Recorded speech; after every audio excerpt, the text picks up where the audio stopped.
أتى أمر الله فلا تستعجلوه سبحانه وتعالى عما يشركون ينزل الملائكة بالروح من أمره على من يشاء من عباده. السلام عليكم ورحمة الله وبركاته. السلام عليكم ورحمة الله. وعلیکم السلام ورحمۃ اللہ. اگر کوئی آپ کو مکمل سلام کرے تو جواب کیسے دینا؟ وعلیکم السلام ورحمۃ اللہ وبرکاتہ. مکمل جواب دیں.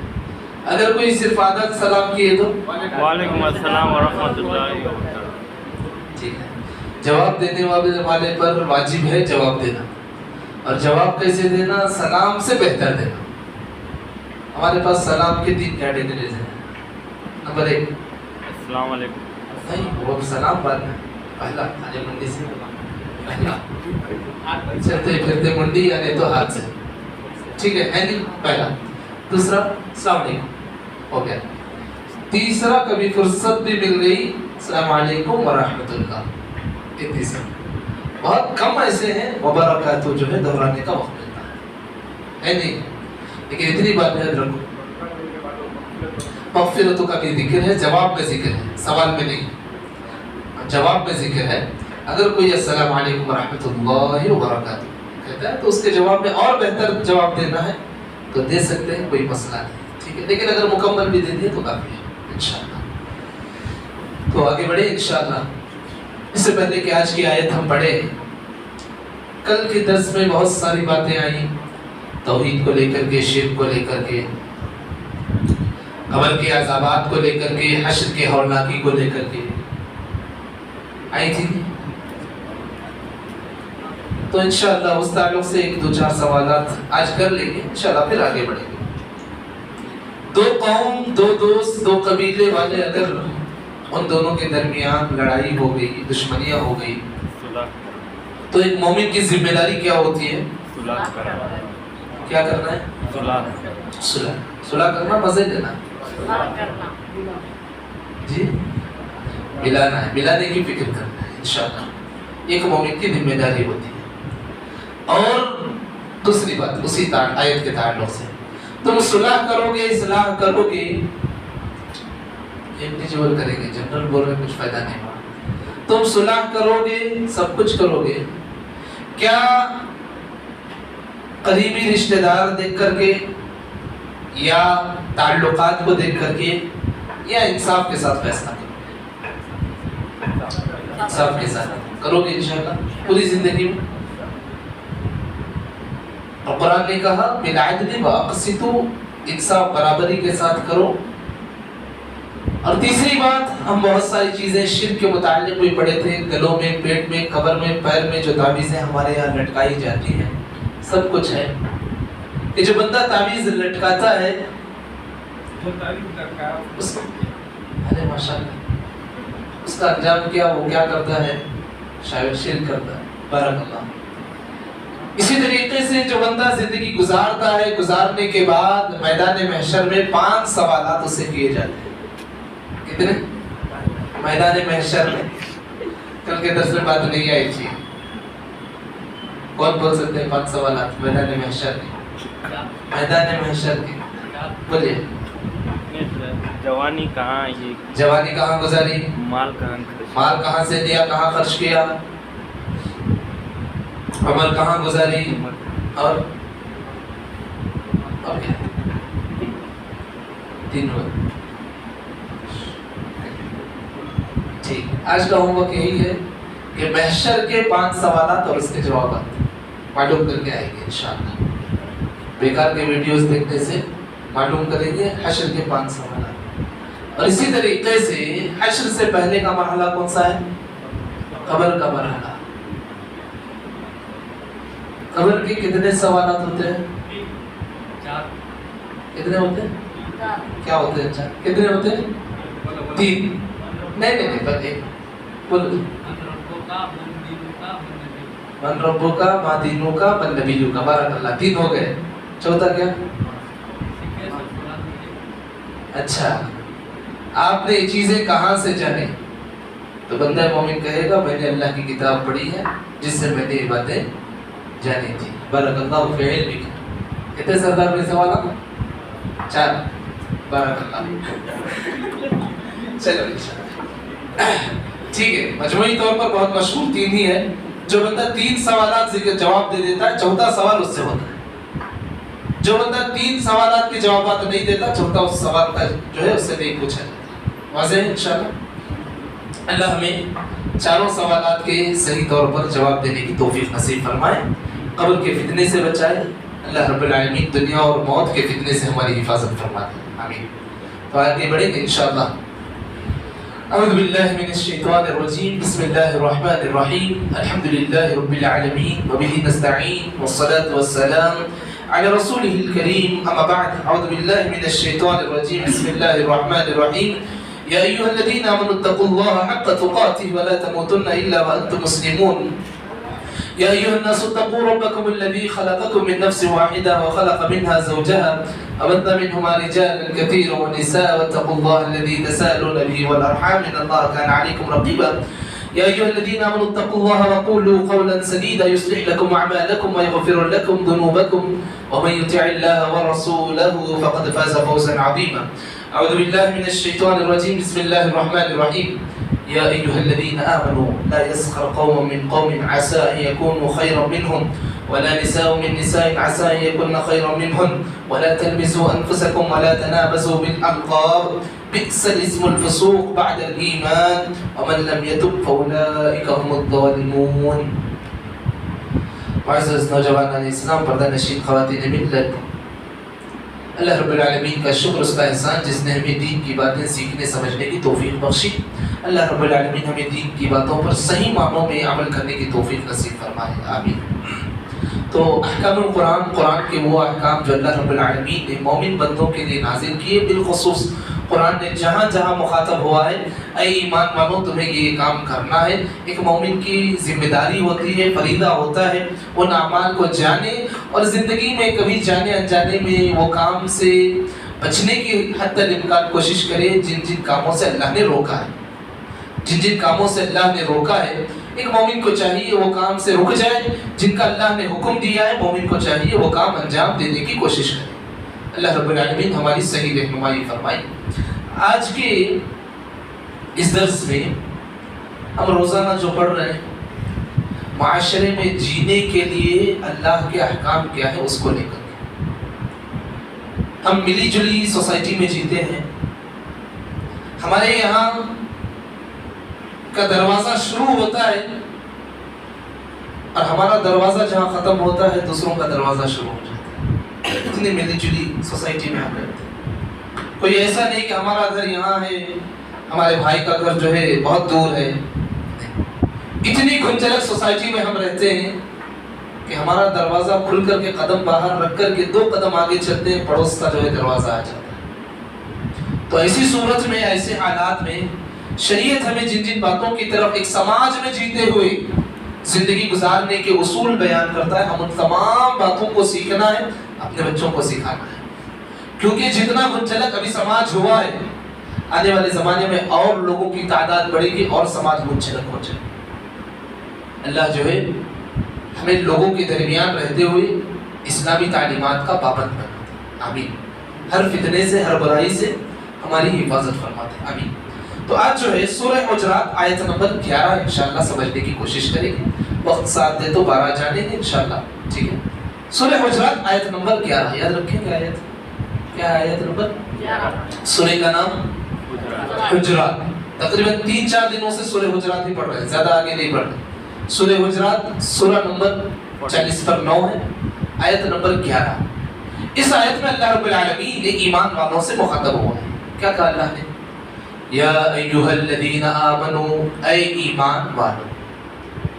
اے وہ لوگ جن کا ایمان اللہ پر ہے، رسول اللہ پر ہے، رسولوں پر ہے، پیغمبروں پر ہے، اللہ کی کتابوں پر ہے، قرآن پر ہے، میدان محشر پر ہے، قبر پر ہے. سب پر ایمان رکھنے والے اس کے مخاطب ہوتے ہیں. سب پر ہمارا ایمان ہے نا.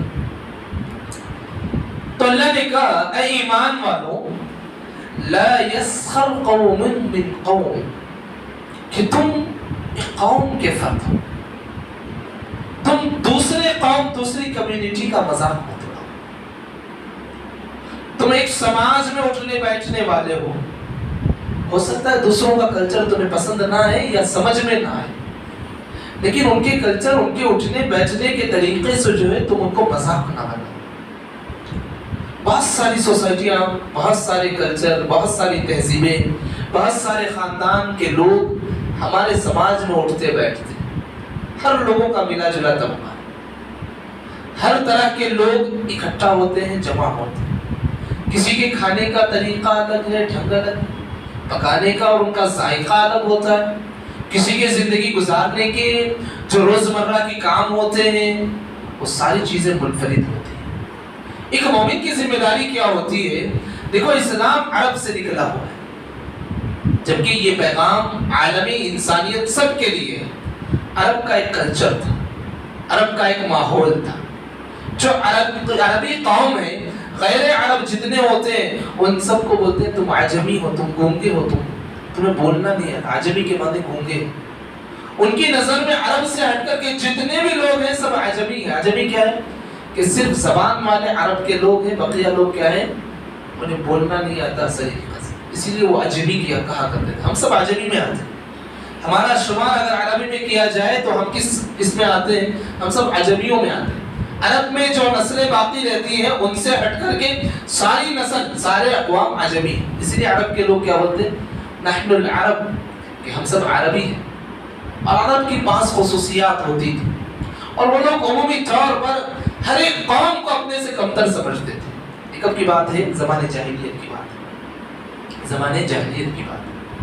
ہر ایک قبیلے کو اپنے قبیلے سے کمتر سمجھتے تھے، کیونکہ ابراہیم علیہ السلام کے بعد سے جو خصوصی طور پر حج کے پیغامات، فریضہ حج کی پابندی ہوتی تھی، بڑا گھمنڈ تھا، بڑا تکبر تھا کہ دنیا والے کہیں نہیں جائیں گے، آئیں گے کہاں؟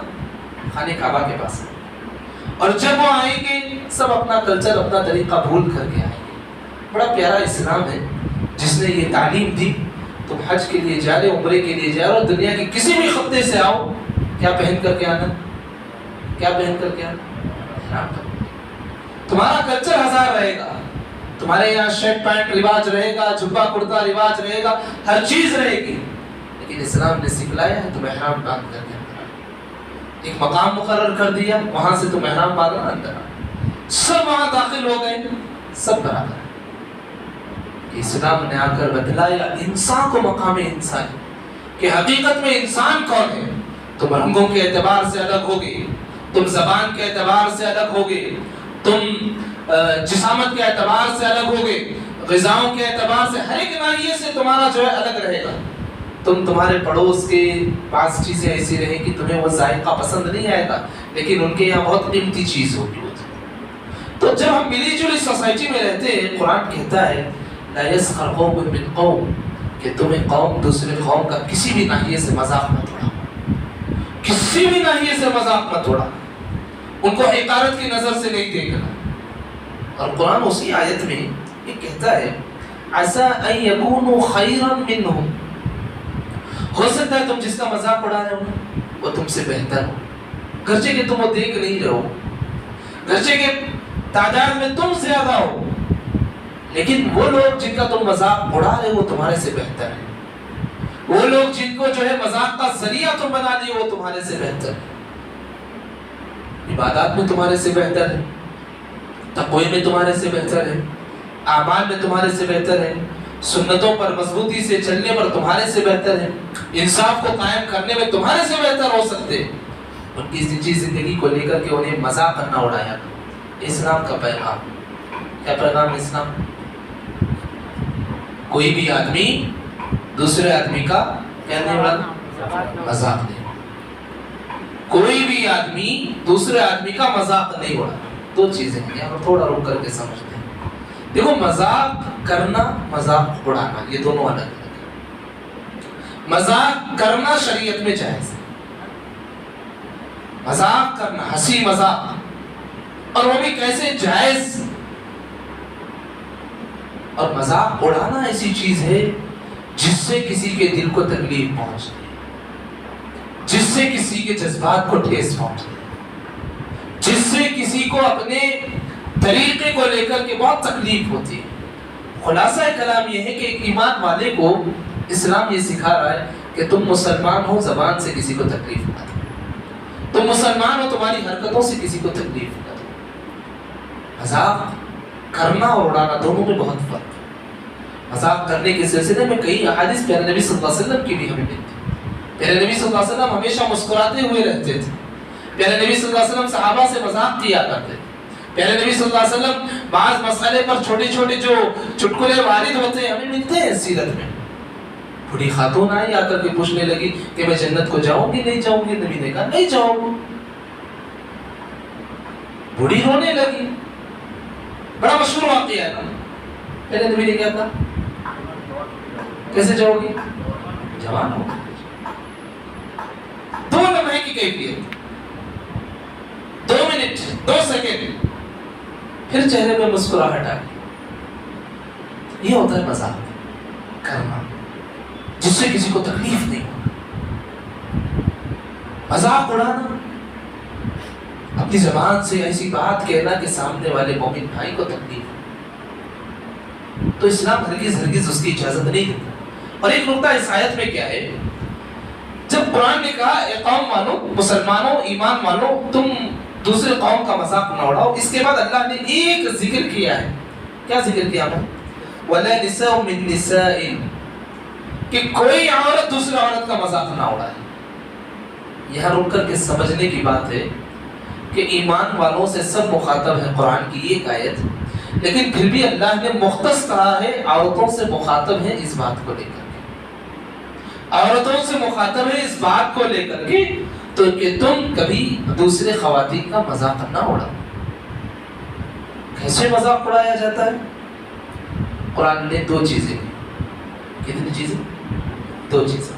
وَلَا تَلْمِزُوا أَنفُسَكُمْ وَلَا تَنَابَزُوا بِالْأَلْقَابِ، کہ تم انہیں نمبر 1 برے القاب، برے ناموں سے بلاؤ۔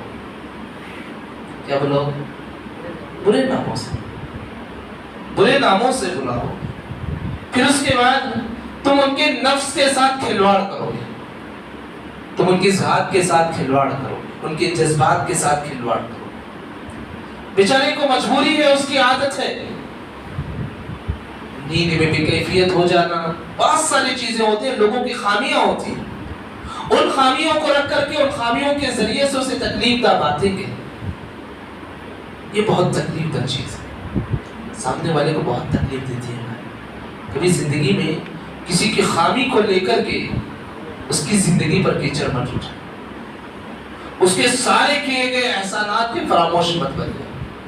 ہر انسان کے اندر خامیاں ہوتی ہیں، ہر انسان کے اندر بیماریاں ہوتی ہیں، ہر انسان کے اندر کچھ کمیاں ہوتی ہیں، ان کمیوں کو لے کر کے انہیں تکلیف دینا، انہیں تانا دینا، یہ بالکل شریعت اجازت نہیں دیتا۔ اور پھر غلط القاب، برے باتوں سے، برے ناموں سے انہیں پکارنا، یہ بھی شریعت ہمیں اجازت نہیں دیتی۔ یہاں تھوڑا رک کر کے یہ سمجھنا ہے میرے بھائی، ہم یہ سمجھتے ہیں کہ جیسے ہی ہنسی مذاق کی شریعت میں بات ہوتی ہے، جیسے کہ بات بھی گزر چکی کہ مذاق کرنا شریعت میں جائز ہے، مذاق اڑانا جائز ہے۔